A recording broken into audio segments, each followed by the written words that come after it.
On the afternoon of April 22nd, 2023, a 49-year-old father of three named Carl O'Keefe crawled through a cave system in Cumbria, England.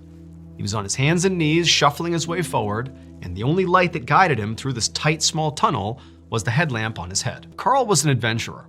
He loved things like rock climbing and exploring caves, but this particular cave, he wasn't that familiar with. He'd only been here a couple other times, and he didn't have a map, so really, he didn't actually know where he was going. But Carl wasn't remotely worried, because he knew this was easily the safest cave system he had ever explored.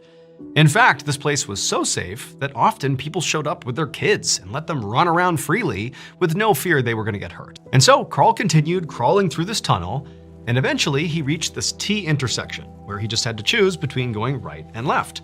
And again, he's got no map, he doesn't really know where he's going, so he decides, okay, I'll just go right. But as he was crawling along, he started to feel like the walls around him were kind of shrinking, and it was getting harder and harder to push his body through this tunnel.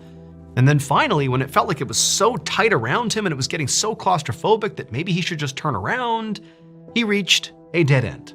That's all this was. The right turn was just a dead end. And so he thought, okay, I'll just turn around and go back the way I came.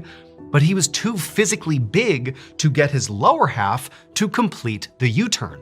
And so he was effectively wedged in this U-shaped position. He couldn't do anything. He was just stuck. But Carl didn't panic because he knows this is a safe place. This is not a big deal. Nobody gets hurt in these cave systems. And I just need to rethink how I go back the way I came. But much to Carl's shock and to the shock of all the first responders, they didn't get Carl out quickly. Instead, it would take an agonizing 4 hours to finally free him. And during those 4 hours, Carl got weaker and weaker and weaker and more panicked. The instant Carl was out of the tunnel, he was rushed to the nearest hospital and admitted to the intensive care unit.